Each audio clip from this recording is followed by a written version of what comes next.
دنیا میں جا کر اب نیک عمل کروں گا. مجھے چھوڑ دو, مجھے بس ایک موقع دے دو. مجھے بچاؤ, خدا کے لیے مجھے بچاؤ. اب ہم میدان محشر کی ہول ناکیوں کے سامنے ہیں. قیامت برپا ہو چکی ہے اور انتظار کے بعد ایک آواز بلند ہوتی ہے. اللہ حضرت اسرافیل علیہ السلام کو دوبارہ زندہ فرماتا ہے اور انہیں سور پھونکنے کا حکم دیتا ہے. حساب مکمل ہونے کے بعد جہنم کے اوپر جنت تک جانے والا ایک راستہ قائم کیا جاتا ہے, پل صراط. صراط کے دونوں جانب لٹکے ہوئے کانٹے ہیں جو جن لوگوں کو پکڑنے کا حکم دیا جاتا ہے انہیں پکڑ لیتے ہیں. رحمان کی ہیبت کے باعث آوازیں دب جاتی ہیں اور اب صرف سرگوشیاں باقی رہ جاتی ہیں.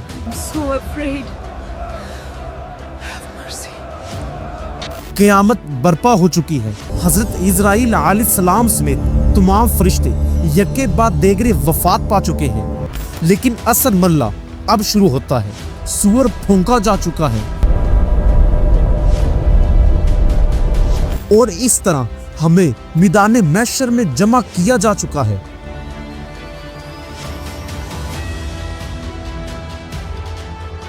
اب میدان محشر میں دوبارہ زندہ کیا جانا شروع ہو رہا ہے.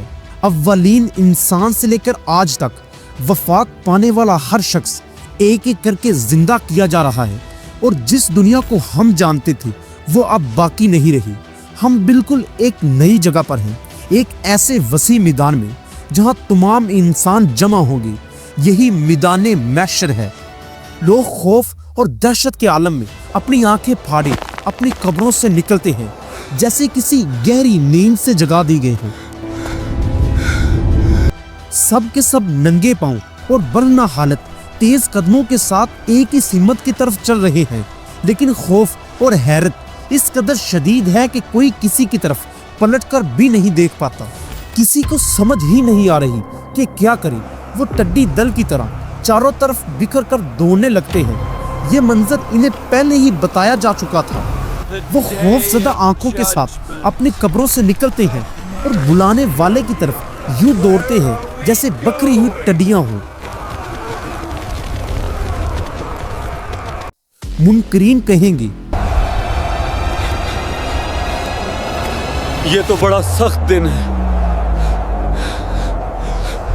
ہر انسان کے پاس دو فرشتے ہوں گے, ایک اس کے اعمال کی گواہی دینے والا اور دوسرا اسے میدان محشر تک لے جانے والا.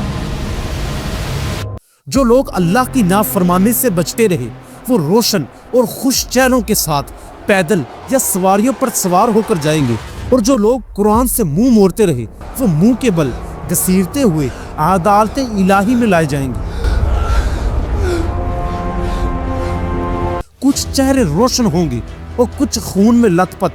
لوگ اپنے عزیزوں کو تلاش کریں گے لیکن بے سود, کیونکہ ہر شخص کو صرف اپنی جان کی فکر ہوگی. گنہگار چاہے گا کہ اس دن کے عذاب سے بچنے کے لیے اپنے بیٹوں, اپنی بیوی, اپنے بھائی اور پورے خاندان کو, بلکہ زمین پر موجود سب انسانوں کو فدیہ میں دے دے, بس خود بچ جائے. مجھے چھوڑ دو, چاہو تو میری بیوی لے لو, چاہو تو میرے دوست لے لو. دنیا میں جس سے دوستی کی اور جس کی بات مانی, قیامت کے دن بھی اسی کو تلاش کرے گا. اگر اس نے ملحدوں یا گنہگار دوستوں کی پیروی کی ہوگی تو میدان محشر میں ان کو پا کر ان کا گریبان پکڑ لے گا اور کہے گا, میں نے دنیا میں تیری بات مانی, آج بتا میں کیا کروں. مگر وہ پلٹ کر بھی نہیں دیکھیں گے اور بھاگ نکلیں گے. ان کے پیروکار شدید نادم ہوں گے اور کہیں گے, کاش ہمیں دوبارہ دنیا میں جانے کا موقع مل جاتا, تاکہ آج جیسے یہ ہم سے بیزار ہیں ہم بھی ان سے بیزار ہو جاتے.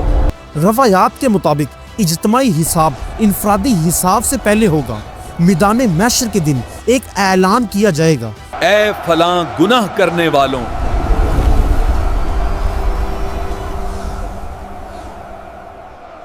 وہ سب کھڑے ہو جائیں گے اور سب کے سامنے رسوا ہوں گے. محشر کا دن اتنا طویل ہوگا کہ اس کی مدت 1000 سال سے لے کر 50,000 تک بتائی جاتی ہے۔ یہ دن مومنوں کے لیے مختلف اور کافروں کے لیے محسوس محسوس ہوگا۔ سورج انتہائی قریب ہوگا، لوگ اپنے گناہوں کے مطابق اپنے پسینے میں ڈوبے ہوں گے، کوئی ٹخنوں تک، کوئی گھٹنوں تک اور کئی کندھوں تک اپنے پسینے میں ڈوبے ہوں گے۔ کیا اس دن کوئی سایہ ہوگا؟ جی ہاں، رسول اللہ صلی اللہ علیہ وسلم نے فرمایا کہ 7 قسم کے لوگ اللہ کے عرش کے سائے میں ہوں گے۔ عادل حکمران، وہ نوجوان جو عبادت میں پروان چڑھا، وہ مسلمان جس کا دل مسجد سے جڑا ہوا ہو، وہ 2 افراد جو اللہ کے لیے محبت کرے، اور وہ مرد جو بااثر اور خوبصورت عورت کی دعوت کو میں اللہ سے ڈرتا ہوں کہہ کر رد کر دے، وہ جو اس طرح صدقہ دے کہ بائیں ہاتھ کو بھی خبر نہ ہو، وہ جو تنہائی میں اللہ کو یاد کر کے رو پڑے۔ ایک اور حدیث میں فرمایا گیا ہے کہ جو تنگ دست مقروض کو مہلت دے یا اس کا قرض معاف کر دے، وہ بھی قیامت کے دن اللہ کے عرش کے سائے میں ہوگا۔ انتظار کے بعد سب سے پہلے نبی کریم صلی اللہ علیہ وسلم کا حوض کوثر تیار کیا جائے گا۔ جو شخص دین میں تبدیلی نہ کرے اور سنت پر مرے، اسے اس حوض سے پانی نصیب ہوگا۔ یا اللہ تیرا شکر ہے۔ پھر انبیاء کرام کا حوض تیار کیا جائے گا، پھر مومن مل کر تمام انبیاء کے پاس جا کر شفاعت کی درخواست کریں گے۔ آخر کار سب مل کر نبی کریم صلی اللہ علیہ وسلم کے پاس آئیں گے، پھر نبی کریم صلی اللہ علیہ وسلم سجدے میں گر کر ایسی دعا کریں گے کہ پہلے کبھی کسی نے ایسی دعا نہ کی ہوگی۔ پھر اللہ فرمائے گا، اے نبی سر اٹھاؤ، مانگو جو مانگنا ہے، سب دیا جائے گا، شفاعت کرو، قبول کی جائے گی۔ پھر عظیم عدالت سے قبل سب ایک صف میں کھڑے ہوں گے، بائیں جانب جہنم کا خوفناک منظر،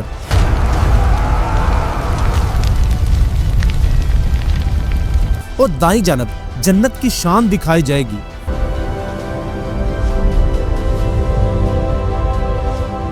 پھر نامہ اعمال تقسیم کی جائیں گی۔ جن کا نامہ اعمال ان کو دائیں ہاتھ میں ملے گا وہ خوش قسمت اور نیک لوگ ہوں گے، اور جن کا نامہ اعمال بائیں ہاتھ میں ملے گا یا پیچھے سے ملے گا وہ بد قسمت اور نافرمان لوگ ہوں گے۔ مومن کہیں گے، لو میرا نامہ اعمال پڑھ لو، مجھے یقین تھا کہ حساب ہوگا۔ پھر حساب ہوگا، زبانیں بند ہو جائیں گی، ہاتھ، پاؤں اور اعضاء گواہی دیں گے۔ اس کے بعد صراط قائم کی جائے گی جو تلوار سے تیز اور بار سے باریک ہوگی، کوئی ہوا کی طرح، کوئی بجلی کی طرح اور کوئی پرندے کی طرح گزرے گا، اور کوئی گھسیٹتے ہوئے اس پل کو پار کرے گا۔ کچھ کانٹوں سے زخمی ہو کر بچ جائیں گے اور کچھ جہنم میں گر جائیں گے۔ اللہ فرماتا ہے، تم میں سے کوئی بھی ایسا نہیں جو اس پل سے نہ گزرے۔ پھر مومن جنت میں داخل ہو جائیں گے۔ We are saved by His mercy. جنت کیسی جگہ ہے؟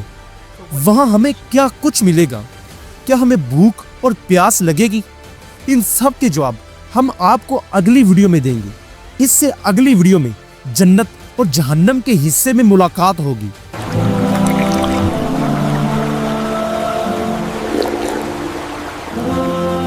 سبسکرائب